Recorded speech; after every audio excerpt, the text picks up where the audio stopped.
എടുത്ത് അങ്ങനെ കളിക്കാൻ പാടില്ല. എന്റെ കണ്ണട എന്ത് ചെയ്തടി? അവിടെ ജനലിനോട് നോക്കിയേ. അവിടെ ഇവിടെ പോയത് കണ്ണട എന്ത് ചെയ്യടി? കളിക്കാൻ ചായ എടുക്ക. എന്റെ കണ്ണട കണ്ടില്ലാതെ ഏത് നിങ്ങൾക്ക് നടക്കാൻ അറിയാൻ പാടുള്ളൂ. തിരുവനന്തപുരത്ത് നിന്ന് പാലായിലോട്ട് വരുമ്പോ ഞാൻ നിന്റെ കെട്ടിയോനല്ലാതെ ആവോടി? ആവോ? എന്നാലും എനിക്കൊരു കൊതി ഉണ്ടാവില്ല ഗ്ലീറ്റോ കളറുകൾ ഉടുപ്പൊക്കെ ഇട്ട് കാണാൻ. ഞാൻ എടുത്ത് കത്തിച്ചോളാം നോക്കിക്കോ. അന്ന് നീ വിവരം അറിയും. നിനക്ക് ഞാൻ കളറിട്ട് കാണണം, അത്രയല്ലേ ഉള്ളൂ. എൻ്റെ ഒരു പാസ്പോർട്ട് സൈസ് ഫോട്ടോ അവിടെ ഇരിപ്പുണ്ട്, വെള്ളയും വെള്ളം ഇട്ടിരിക്കും. അതിൽ നീ എവിടെ സ്കെച്ച് പെൻ എടുത്തിട്ട് കളർ ചെയ്യണം. അങ്ങനെ കളർ ചെയ്ത് നിന്റെ ആ കൊതി അങ്ങ് തീർക്കാം. എൻ്റെ കണ്ണട എന്ത്? എൻ്റെ അമ്മേ, ഡാഡി അമ്മയെ മാറ്റിയാൽ ഈ വെള്ളയും മാറ്റാന്ന് എനിക്ക് തോന്നുന്നു. അത് പോയിന്റ്. അവക്ക് വിവരമുണ്ട്. അയ്യോ പിന്നെ എടി നിന്നെ മാറ്റിയാൽ തന്നെ നിന്റെ ആക്രി വിലക്ക് പോലും ആരും നോക്കിയെടുക്കാൻ കാണൂല. ഈ മുതലിനെ ഒന്ന് പറഞ്ഞു നോക്ക് ആരോടെങ്കിലും. എങ്ങോട്ടോ അപ്പൊ ഞാനേ എന്റെ വരവൊന്ന് അറിയിക്കണം. ഇവിടെ കിടക്കാണ്. ആരറിയിക്കണം? പാലായിലെ പിള്ളേരൊന്നും അറിഞ്ഞില്ലടി ഞാൻ വന്നതേ. എല്ലാരും ഒന്ന് അറിയിക്കണ്ടേ? ദൈവത്തെ ഓർത്ത് വേണ്ട കേട്ടോ. ഇനി ആവശ്യമില്ലാത്ത ഓരോ പ്രശ്നത്തിൽ പോയി തലയിട്ട് അത് ചളി പിളിയാക്കി കണ്ടവന്റെ തല്ലും കൊണ്ട് ഞാൻ ഇനി കരക്കാരുടെ കാല് പിടിക്കാൻ നടക്കണം. എന്റെ കെട്ടിയവനെ രക്ഷിക്കും, എന്റെ കെട്ടിയവനെ രക്ഷിക്കുന്നു. ഇവിടെ പരിചയക്കാരൊന്നും ഇല്ല സുഹൃത്തെ. ഇത് തിണിമണന്റെ മണം അല്ല നിന്റെ, ഇത് എന്റെ സ്വന്തം പാല. ഞാൻ ജനിച്ച് വളർന്ന മണ്ണാണ്. ഇവിടെ ക്ലീറ്റ് പോയി അങ്ങോട്ട് കിട്ടിയാണ്ടല്ലോ പിള്ളേരെല്ലാം കൂടി ഇങ്ങനെ തലയിൽ വെച്ചോണ്ട് കിടക്കും. തലയിൽ വെച്ചോണ്ട് എടുക്കണ്ട, അവിടുന്ന് കീഴ്പോട്ട് ഒറ്റ ഇടലുണ്ട്. അതൊക്കെ പള്ളിക്കെന്ന് പറഞ്ഞാൽ മതി. ഇവിടെ ഇങ്ങനെ തലയിൽ കയറി നടക്കാൻ വേണ്ടി വന്നാണോ? ഒരു കാര്യത്തിന് വന്നാൽ തീരുമാനിച്ചിട്ട് നമുക്ക് വേണം നമ്മുടെ വീട്ടിലോട്ട്. എനിക്ക് ആകെ ശ്വാസം മുട്ട. വന്ന കാര്യങ്ങൾ എടുപിടി എന്ന് പറഞ്ഞ് ചെയ്യേണ്ട കാര്യങ്ങളല്ല. അതിന് ഇച്ചിരി സമയം വേണം. എന്റെ അളിയനെ അറിയാലോ, അതിലായിട്ടൊന്ന് സംസാരിച്ചൊരു ധാരണയൊക്കെ ആവണം. അതിന് ഇച്ചിരി സമയം വേണം. നീ ഒന്ന് ആ ചൂലെടുത്തിട്ട് ഇവിടേക്ക് ഒന്ന് തൂത്ത് വൃത്തിയാക്കിയിടും. ഞാൻ രാവിലെ തൂത്തല്ലോ. എപ്പോ? ഞാൻ എഴുന്നേറ്റ് ആദ്യം ചെയ്തതാ. ചുമ്മാ പുളു പഠിക്കല്ലേ. ഞാൻ ഇപ്പൊ കണ്ടല്ലോ അവളെ അവിടെ തൂക്കണത്. കണ്ടല്ലോ, ഞാൻ ഒരു പ്രാവശ്യം എല്ലാവരും തൂത്ത് തുടച്ചിട്ടതാ. അത് ഇഷ്ടപ്പെടാതെ ഞാൻ എന്തോ ചെയ്യണ വൃത്തിയാവാത്ത പോലെ അവര് പിന്നെയും വന്ന് പുറകെ കൂടി. അതിന്റെ ആവശ്യമുണ്ടോ? അവൾക്ക് പണ്ട് വൃത്തിയുടെ കാര്യം നീ ചെയ്യണത്. നീ പറഞ്ഞ പച്ചക്കറി ഒന്നും കഴുകാറും കൂടി ഇല്ല, ഞാനാ കഴുകുന്നത്. ഇവിടത്തെ പച്ചക്കറി ഉണ്ടല്ലോ കഴുകിയില്ലെങ്കിൽ പോലും ഉപയോഗിക്കുക. അതാണ് പാലായിലെ മണ്ണിന്റെ ഒരു പ്രത്യേകത. മാത്തൻ ചേട്ടൻ ഉണ്ടല്ലോ, കോഴിക്കൂട്ടിൽ കുറുക്കം കറങ്ങുമ്പോൾ ഇവിടെ കറങ്ങാ നമ്മൾ പറയണ കേൾക്കാൻ. ആ ചെറുക്കൻ്റെ അന്ത്യ എന്റെ കൈ കൊണ്ട് തന്നെ. എങ്ങനെ അവളെ വയറ്റിൽ ജനിച്ചോന്ന് ഇങ്ങനെ ഒരു വൃത്തികെട്ടത്? നിങ്ങളുടെ പെങ്ങളെക്കാലം ഭേദാ കൊച്ച്. അവനുള്ള കാര്യം മുഖത്ത് നോക്കി പറയും, കള്ളത്തരല്ലേ അതിന്റെ ഉള്ളിൽ. എടി നിനക്ക് ജമന്തിയോട് ഉണ്ടായിരുന്ന അതേ അസൂയ ഇവിടെ വന്നപ്പോ ഇവളോട് ഉണ്ടല്ലോ.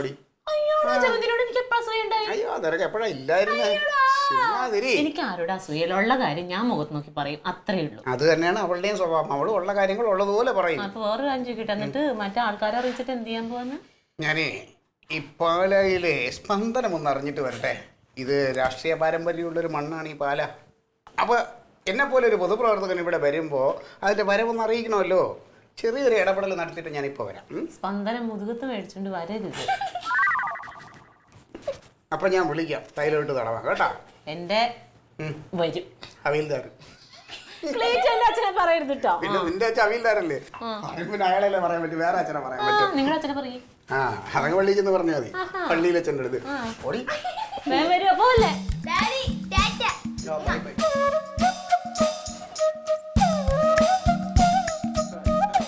എന്തിനാണ് എന്റെ പെങ്ങൾ ഇങ്ങനെ ഒരെണ്ണത്തിനെ തീറ്റി പോറ്റുന്നത്?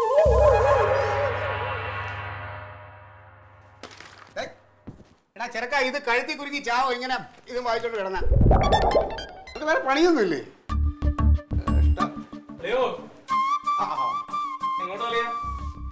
അളിയ യൂണിഫോം ഒക്കെ ഇട്ടുണ്ടോ അങ്ങോട്ടാ? ഒരു പോലീസുകാരെ യൂണിഫോം ഇട്ട് സാധാരണ ഇങ്ങോട്ടാ പോവാറ്? അല്ല ഞാൻ ചോദിച്ചുകൊണ്ട് അളിയും വേറൊന്നും വിചാരിക്കരുത്. കുറച്ച് ദിവസം മുമ്പ് പത്രത്തിലൊരു വാർത്ത വന്നേ, ഒരു പോലീസുകാരൻ യൂണിഫോം ഒക്കെ ഇട്ടുകൊണ്ട് ബീവറേജിൽ ക്യൂ നിൽക്കുന്നു. എന്റെ അളിയ, ആ പോലീസുകാരൻ ഒരു പ്രതിയെ പിടിക്കാൻ വേണ്ടി നേരെ ബീവറേജിൽ ചെന്ന പത്രക്കാരെഴുതി കുളമാക്കിയത് ഞങ്ങൾ എന്ത് ചെയ്യാനാ? അളിയ അതിന് ഇങ്ങനെ അങ്ങോട്ട് ദേഷ്യപ്പെടാൻ അളിയനൊന്നും അല്ലല്ലോ അല്ലേ ആ പോലീസ്? ഞാനൊന്നുമല്ല. അതൊക്കെ പോട്ടെ, എങ്ങനെയുണ്ട് ഇവിടുത്തെ താമസം? കൊതുകുണ്ടോ അളിയ? കൊതുകൊണ്ടോന്നോ? എന്റെ 4 സൈഡിൽ നിന്നും കുത്തുന്ന കൊതുകാണ് അളിയ. എന്റെ ചോര കുടിച്ചോണ്ടിരിക്കുക. പിന്നെ നാണം കെട്ട് എന്തിനാ അളിയ ഇവിടെ കിടക്കുന്നത്? നാട്ടിൽ പോയിക്കൂടെ? പിന്നെ അല്ലേ, നിങ്ങൾ ഈ പോലീസുകാർക്ക് താമസിക്കാൻ ഇവിടെ ക്വാർട്ടേഴ്സ് ഒക്കെ കിട്ടുമല്ലോ? ക്വാർട്ടേഴ്സ് ഒക്കെ കിട്ടും, പക്ഷേ എന്റെ ഒരു സ്റ്റാൻഡേർഡിന് പറ്റിയ ക്വാർട്ടേഴ്സ് കിട്ടില്ല ഇവിടെ. ഞാൻ അതാ പോകത്ത്. അല്ല അളിയൻ ബിലോ സ്റ്റാൻഡേർഡ് ആണല്ലോ. പിന്നെ ഞാൻ ഇറങ്ങട്ടെ. അല്ലയോ, പുറത്തോട്ടാണ് നമുക്ക് ഒന്നിച്ചു വേണ്ട വേണ്ട, എനിക്ക് പോലീസ് എസ്കോട്ട് തീരെ താല്പര്യമില്ല. പിന്നെ ഇവിടുത്തെ പാർട്ടി ഓഫീസിലൊന്ന് കയറണം, പിന്നെ ഇവിടുത്തെ പാർട്ടി പ്രവർത്തകരെയൊക്കെ എനിക്കൊന്ന് കാണാൻ. പാർട്ടി പ്രവർത്തകർക്ക് അളിയൻ എങ്ങനെ അറിയാം? അല്ല അത് പിന്നെ ഞങ്ങൾ ഈ പാർട്ടിക്കാരെല്ലാം വെള്ളയാണല്ലോ ഇടുന്ന യൂണിഫോം. അത് കാണുമ്പോൾ തിരിച്ചറിയാൻ പറ്റും. ഇടീ ഇവിടുത്തെ ഒരു ചാനലിൽ എന്നെ ചർച്ചയ്ക്ക് വിളിച്ചിട്ടുണ്ട്, എനിക്ക് അവിടെ ഒന്ന് കയറാനുണ്ട്. ഡിസ്കവറി ചാനലായിരിക്കും മിക്കവാറും. മരമാക്കളെ തരത്തിന് കളിക്കണം കേട്ടാ. മതിടാ മതി, നിനക്കൊന്നും പഠിക്കാനില്ലേ? ഇന്നത്തെ ഞാൻ പഠിച്ചു കഴിഞ്ഞാ. നീ ചോദിച്ചു, അവൻ ചോദിക്കട്ടെ, നീ അവന്റെ സംശയം ചോദിക്കാം അവന്റെ അങ്കിളിനോടല്ലേ. ഇതല്ലേ ചോദ്യം? ചോദിക്കട്ടെ. എന്റെ പൊന്നളിയാ, എവന്റെ സംശയം ഉണ്ടല്ലോ ലോകം അവസാനിച്ചാലും തീരില്ല. അങ്ങനത്തെ ഒരു സാധനമാണ് ഈ ഇരിക്കുന്നത്. ഇതുണ്ടല്ലോ വളർത്തുദോഷമാണ് കേട്ടോ, വളർത്തുദോഷം. ഇനി ഞാൻ ഇവിടെ നിന്നാലേ എന്റെ നില തെറ്റും.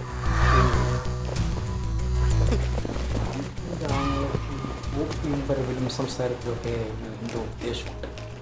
നമ്മളിവിടുന്ന് കുറച്ച് വിചാരിക്കാനാണോ എന്ന് എനിക്കൊരു പരമായ സംശയമുണ്ട്. പിന്നെ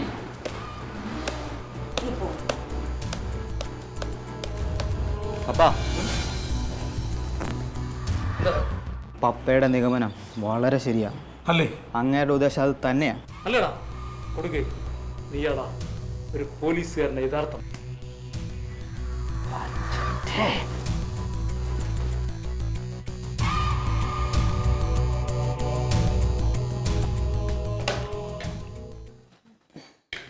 എടാ, നീ അപ്പൻ്റെ ഗുളിക മേടിച്ചാർന്നാ? ഇല്ല, ഞാൻ മറന്നുപോയി. ആ കൊള്ളാം, നല്ലതായി. കറി കൊണ്ടുവരാണേ. എന്താ ഗുളികയുടെയൊക്കെ കാര്യം പറഞ്ഞിട്ട്? എന്ത് പറയാനാ ആത്തൂനെ, ഇവനെ ഏൽപ്പിച്ചതാ പൗലോജനെ ബിപിയുടെ ഗുളിക മേടിക്കണമായിരുന്നു. അവനത് മറന്നു. അയ്യോ, ബിപി ഉണ്ടോ ചേട്ടന്? പിന്നില്ലാണ്ട് ആഹാ. എല്ലാ മാസവും കൂട്ടി കൂട്ടി എഴുതും. അയ്യോ, എന്റെ ഫോൺ എടുക്കണമെന്ന് നോക്കിക്കോണേ. വേഗം കഴിക്ക്. ഓ ചെല്ല് ചെല്ല്. ഇനിയാണോടി? അയ്യോ, നല്ല സാമ്പാറ. കനകൻ. ഹലോ എടാ, എന്താ വിശേഷം? ആ സുഖം. എവിടെയാ അവരൊക്കെ? എവിടെ അമ്മയും ചമ്മന്തിയൊക്കെ? ആണോ? നീ പുറത്താ? അമ്മയുടെ കാലുവേദന എങ്ങനെയുണ്ടടാ? ഇല്ല, വരും. അതിനിവിടെ ചേട്ടനും ചേച്ചി പിള്ളേരൊന്നും സമ്മതിക്കണില്ല നീ. ആ ഒരു മിനിറ്റ് ഇട്ടത് ഈ പെണ്ണ്. ഹലോ, ഇത് കൊടുക്കാം. Hello mama. മാമ കട്ടായി. മാമ സംസാരിക്കാൻ പറ്റുമോ? ഇന്നുകൊണ്ട് ലോകം അവസാനിക്കില്ലല്ലേ? പോരുന്ന് കഴിച്ചിട്ട് നിനക്ക് കഴിക്കാൻ കഴിയില്ലാഞ്ഞിട്ടല്ലേ? പോ. അതാ പ്ലേറ്റ് പൊട്ടിച്ചു. പൊട്ടിയില്ല. അവിടെ എല്ലാം വെറൈറ്റി പേരുകളല്ലേ. കനകൻ, തങ്കം. ഞങ്ങളുടെ അച്ഛൻ അങ്ങനെയാ, ഭയങ്കര വെറൈറ്റി ഉള്ള പേരുകളാ ഞങ്ങൾക്ക് ഇട്ടത്. ഇനി നമുക്ക് അമ്മേനെ പേര് അറിയാമോ? രത്നമ്മ. രത്നമ്മല്ല, രത്നമ്മ. നല്ല പേരല്ലേ? പിന്നെന്താ? അപ്പൊ മുത്തച്ഛന്റെ പേര്? ഹബീൽദാർ വീരഭദ്രൻ നായർ. ഈ ഹവിൽദാർ വീട്ടുപേരാ. നീ സ്കൂളിൽ പഠിക്കണ വെച്ചല്ലേ ചെറുക്ക? വീട്ടുപേര് ആരെങ്കിലും ഹവിൽദാർന്നിടോ? എന്റെ അച്ഛൻ പട്ടാളക്കാരനായിരുന്നു, പട്ടാളക്കാരൻ. പറ്റിയ പേര് ഞാൻ വേറൊന്നും പറയാം. ആർക്ക്? മുത്തച്ഛന് എന്താ? മാണിക്യം, രായ മാണിക്യം. അതെ, എന്റെ അച്ഛൻ ആ പേര് മതി കേട്ടാ. അധികം വേഷം കെട്ടണ്ട. മരിച്ചുപോയ ആൾക്കാരെ കളിയാക്കി നീ വലിയ ആളാവണ്ട. നീ കഴിച്ചിട്ട് നീന്റെ പാട്ടിന് എനിക്ക് പോയടക്ക. ഓ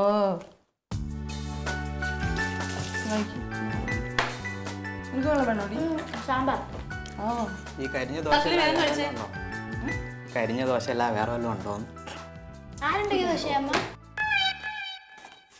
എന്തേ? കൊള്ളാം.